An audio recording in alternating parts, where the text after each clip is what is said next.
candidate for District 1 Collier County School Board.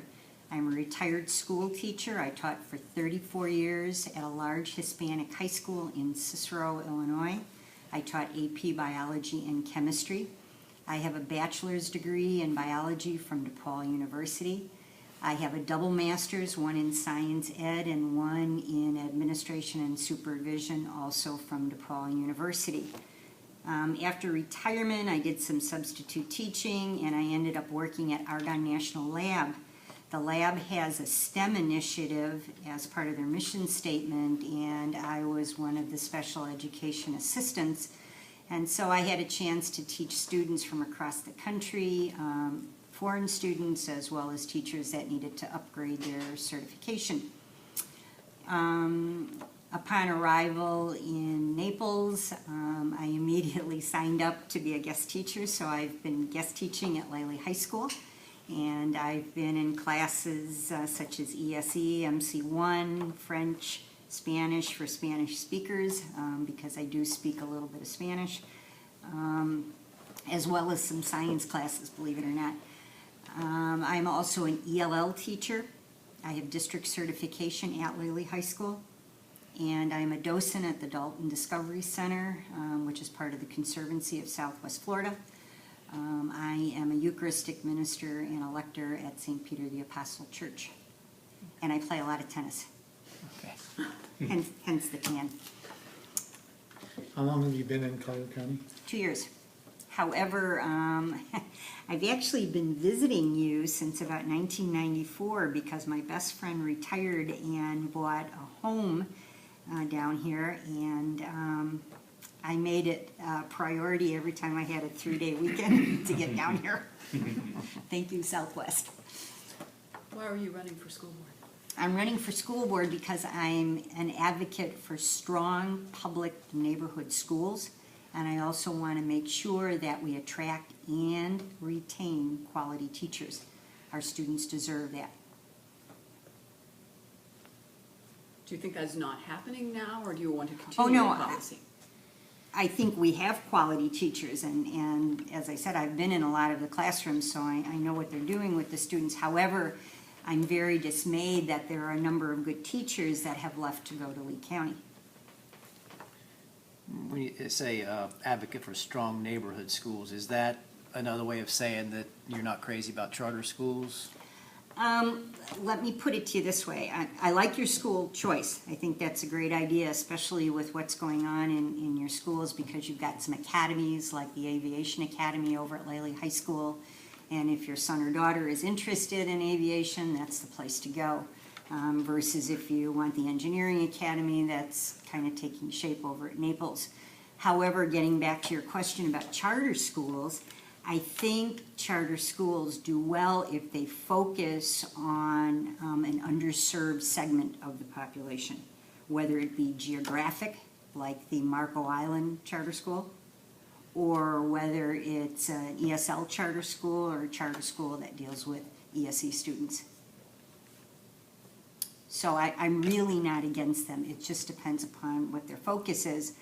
And one of my concerns with charter schools is how they select their students, because having been in these ESE classes and you have students that have IEPs, some of these students can be mainstreamed. The class has to be there for them to be mainstreamed. And if you pull out a lot of the middle or higher level students, that class may not be there for that student. Well, if you are interested or passionate about Collier County keeping its quality teachers, how would you go about making that happen? Well, I'm going to be real honest with you. When I talked to the teachers union, I was very, very dismayed that they did not get their step after the magistrate ruled in their favor.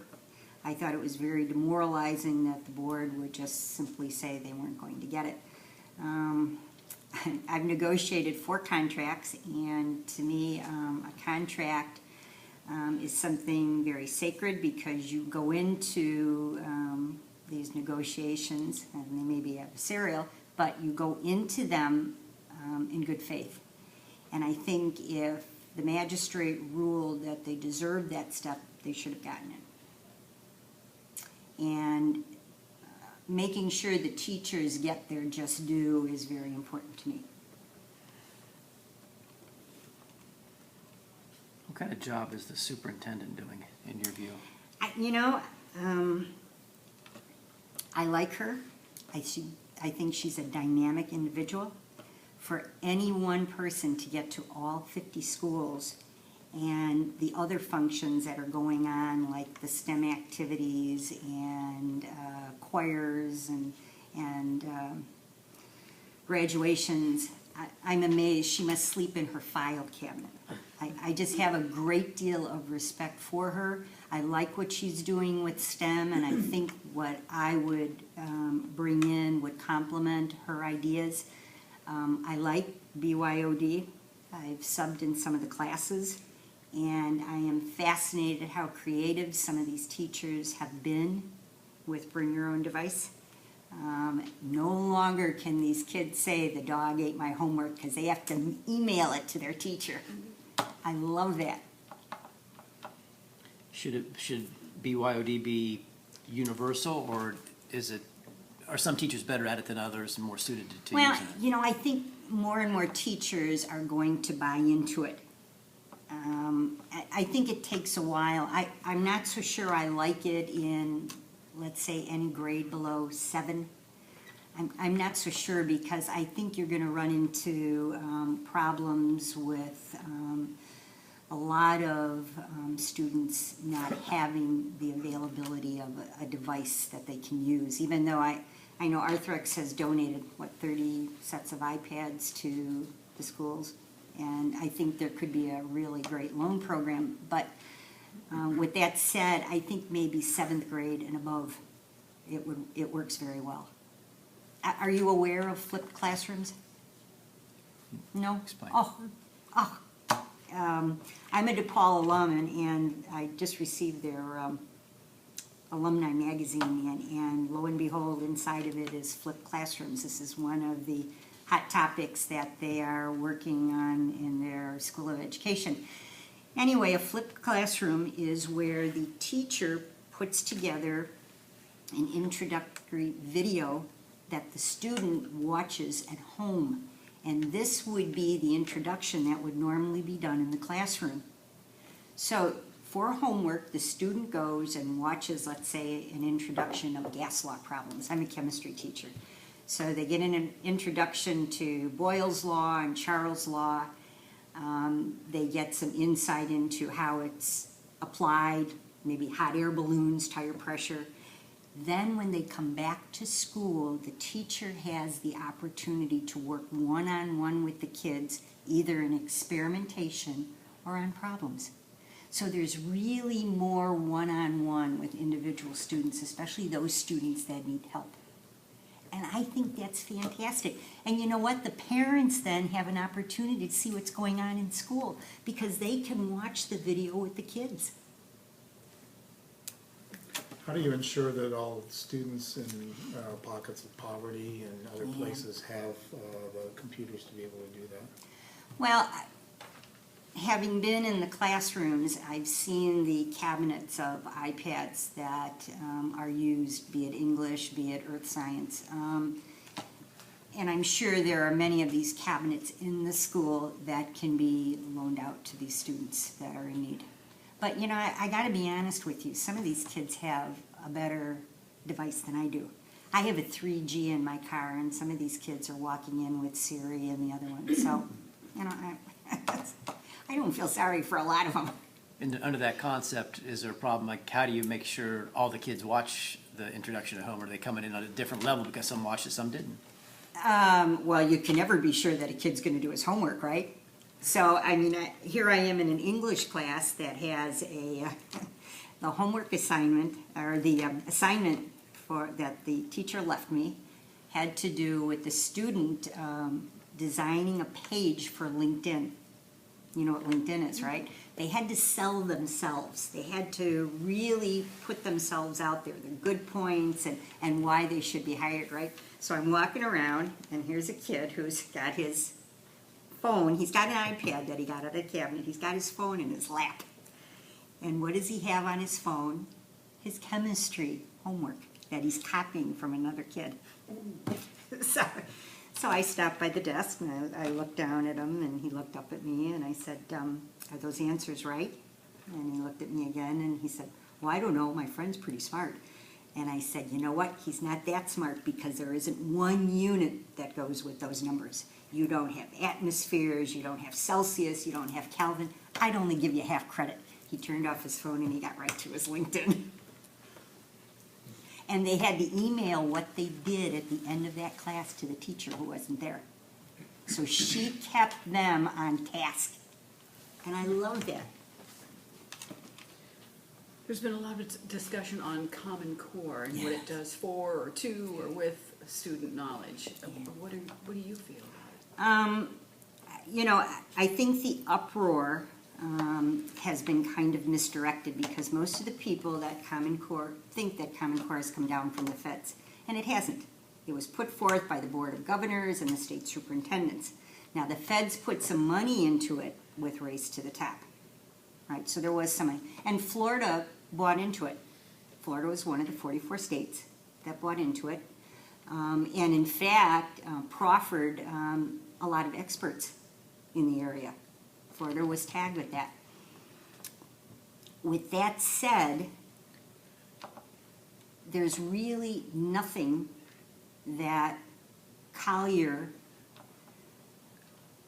can do in terms of not meeting these standards, but Collier can meet and exceed them. They're just benchmarks. And to give you an idea how long they've been around, back in the 90s when I was teaching AP Bio, the College Board set the standards. You received an outline and a list of the experiments that had to be done in order for your students to successfully score on the AP test.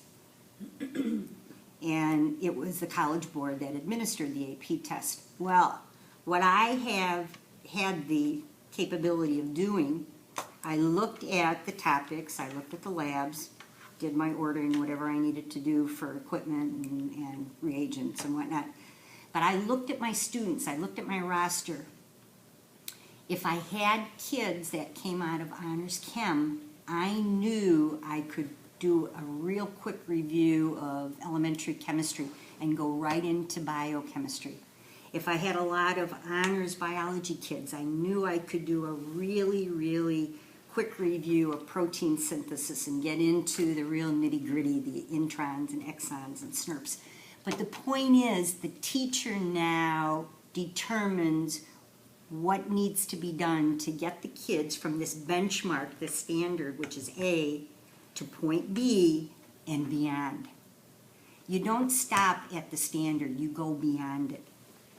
And that's what's so important and so exciting, because now the teacher really has control. And it doesn't make any difference what materials are handed down from the state. You know what? You like the materials, you use them, you supplement them, you do whatever you want with them. There's a lot out there. And these teachers are creative, and I think they can have some really good success. I can't wait to see you guys write the headline, Collier County students exceed benchmarks, exceed standards.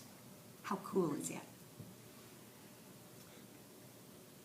It sounds like you're very focused on giving some autonomy to teachers in the classroom. Can you explain what the relationship is that you see between the board, the superintendent, and the teachers?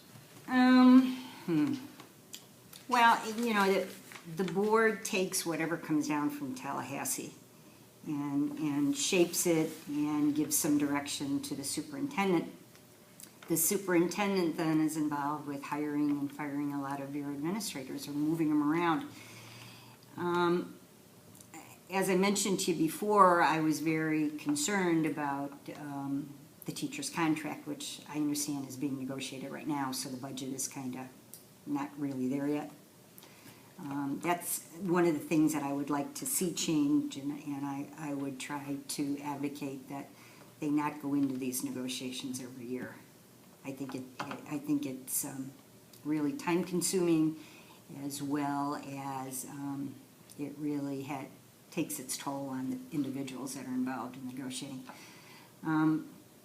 But I would like to see this superintendent, and mind you, I have a great deal of respect for her, but at times I think maybe she has ruffled some feathers with some of these teachers, and maybe some of the things that she said or some of the things that she's done.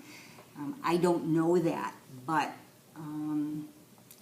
from the feedback that I have been getting from the teachers that I've been talking to, she's not really high on their list of favorite people to invite for dinner. But with that being said, you've had 5 superintendents in 12 years. That bothers me, that you've had such a revolving door on superintendents. I saw superintendents come and go, and I think I still have one in the penitentiary because he was an awful superintendent. He was a terrible embezzler. So he's still there. So in a way, and I don't mean this, and I don't know how you will take it, and I hope Dr. Patton won't think that I'm thinking the worst of her, but you dance with the devil you have because you know who that person is, rather than take a chance on someone out there that is going to seed more discord. And I'm so glad you have some agreement with your board and your superintendent. I'm so glad that you don't have this dysfunctional situation that you've had in the past.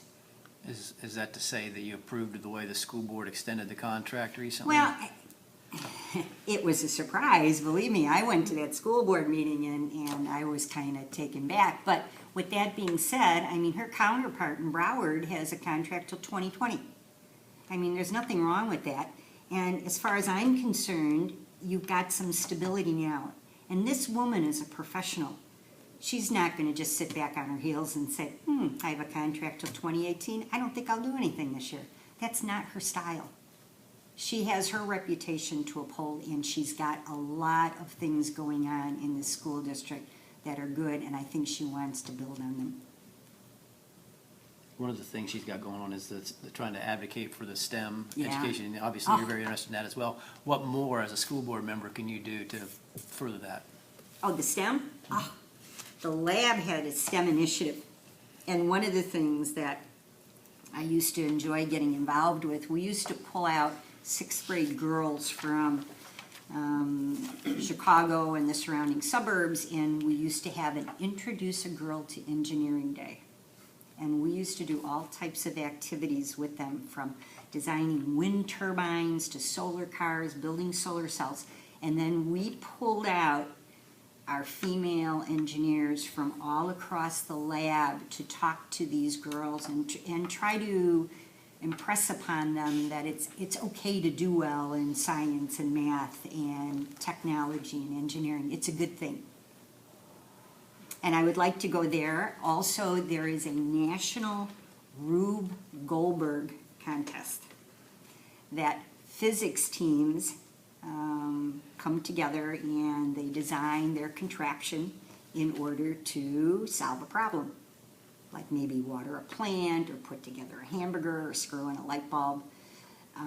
But the rubrics are put out by this Rube Goldberg competition, and you get some of the most creative contraptions that end up doing something simple like watering a plant.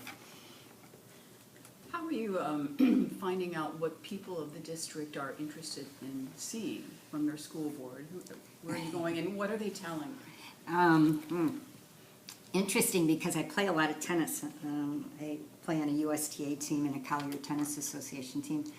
And I have people who we start talking about what I do and the fact that I'm running for the school board, and I get some really interesting comments, many of which are unfounded. The other day I had a woman come across the net and say to me, well, how come these schools aren't teaching American history anymore? And it was like, so I said to her, I am in Coach Miller's class for my ELL class. Coach Miller teaches U.S. history, world history, and AP Human Geography. Across the hall is Mr. Miller. Mr. Miller teaches American history and AP American history dual enrollment. I'm not sure who told you they don't teach history, but they do, big time. So there are a lot of myths out there. And these myths are getting perpetuated, and people are in a lather because they hear these things. And I wish they would just go in and into these schools and see them. You have the best physical plants here that I have seen in a long, long time. You have classrooms that are so well equipped, and the teachers know how to use the equipment to the benefit of the student. I am so impressed. And you know what? They even trained me how to use the equipment. Yes. Are you receiving support from any organization, financial support? Yes. Which one? One or ones? Ones. Well, I received from the teachers union, both Lee and Collier. I received from the firefighters, and I also received from the Democratic Women's Club. And then there were a number of individual donors, especially people in my community. I live in Lely, in East Naples. Some of the candidates are talking about all of the excess that's in the budget and that needs to be cut back. What's your viewpoint in terms of how much fat there is in the budget? You know what? I've started to go through the budget, some of these line items, and I want to wait and see what happens when they finish negotiating these contracts. I understand that there's some concern about the number of people that are over on Osceola in that administration building. And if we're looking for funds that can be used in the classroom, used with the students and the teachers, that may be the first place that I need to look. I need to look and see who's there doing what, and is it necessary. But, you know, having been to the school board meeting where they talked about the budget, I mean, they're trying to save money wherever they can in terms of power and equipment. So overall, I think they're doing a good job there. I just haven't had a chance to go over all the line items per se.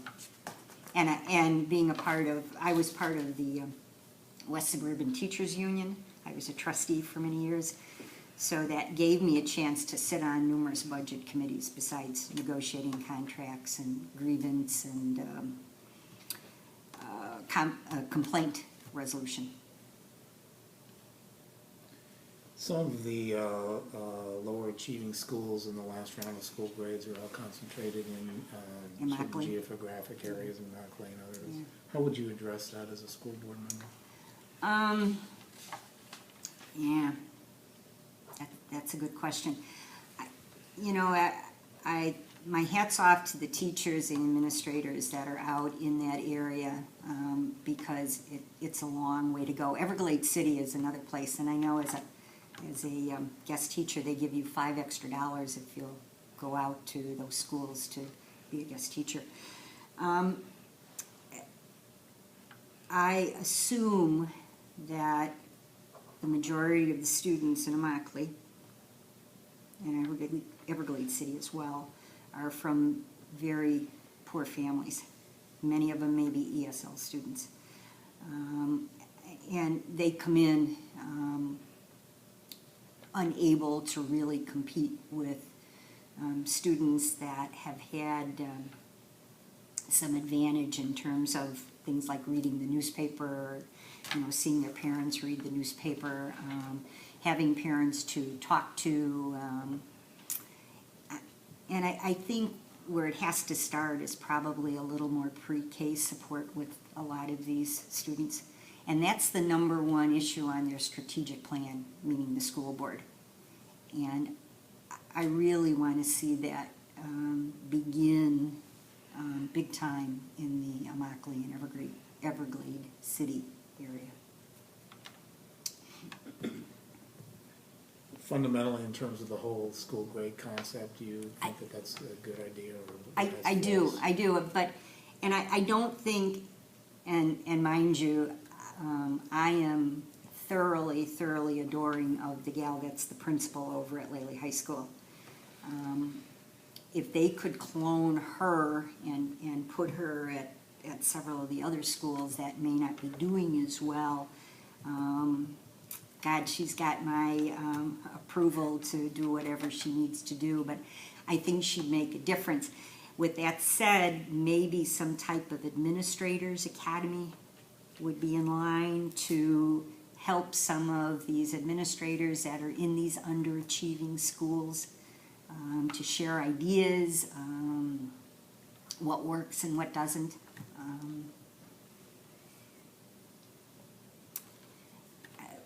But I know they couldn't get me to go out there to sub because I'm too lazy to get up that early in the morning. You know, Lely is close by, and as it is, I'm up at 5:30 to get there early so I can see what kind of lesson plans are left for me and to turn on the equipment. But I would probably have to leave at 4:15 to make it out to Immokalee. And they wanted me to take a chemistry class out there, and I hated to do that to them.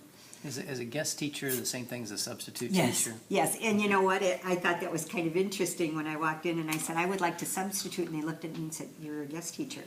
Yeah, but I want to substitute, and they kind of said, you're a guest teacher. And an ELL teacher, English language learners? Yes. You're working with students who are Actually, learning. not students, I have adults. Okay. I have about 17 Hispanic and Haitian adults, and God love them because they come in, they're tired from work, they're covered with plaster and paint, and they want to learn English because they want to be able to communicate with their sons and their daughters. And I work very hard with them, and I think they're doing pretty well. Are you able to keep those positions where you're elected to the school board, or do you have to step I down? don't know. Good question. I don't know if it would be a conflict. I really don't. I would like to continue at least with the subbing because that puts me in the schools and that allows me to interact with the teachers, the administrators, and if there are any parents there as well. Would you see the school board position as a full-time position or part-time? Oh, it is full-time. However, as I said, I would like to sub, and I also work part-time for the Watkins family at the Naples Beach Tennis Center, Naples Beach Hotel and Golf Resort. But that's just, I don't know, 6 hours, 8 hours a week. Compared with some of the other candidates who've been here for a longer period of time, you've been here 2 years, do you see that as an advantage or a disadvantage for yourself if you were elected to the school board? Well, they probably have a larger circle of friends, and they probably know a lot more of the history, even though I've been able to glean quite a bit from talking to a number of people. However, the fact that I had been involved with the American Federation of Teachers and the Illinois Federation of Teachers, I've been in numerous states doing numerous workshops and talking to many teachers from New York to California, from Seattle to Miami. And I learned a great deal, and I bring all those experiences with me. What would you say our weaknesses are in the Collier County schools?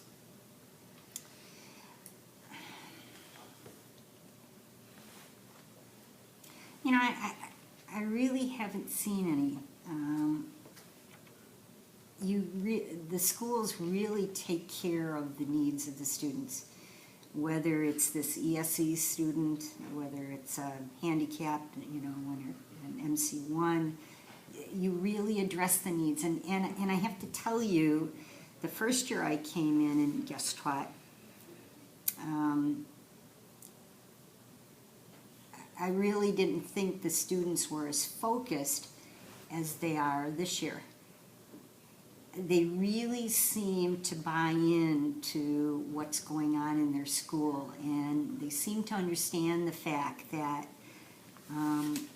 the school is working to make sure that they are college ready or career ready, either one, and I like that.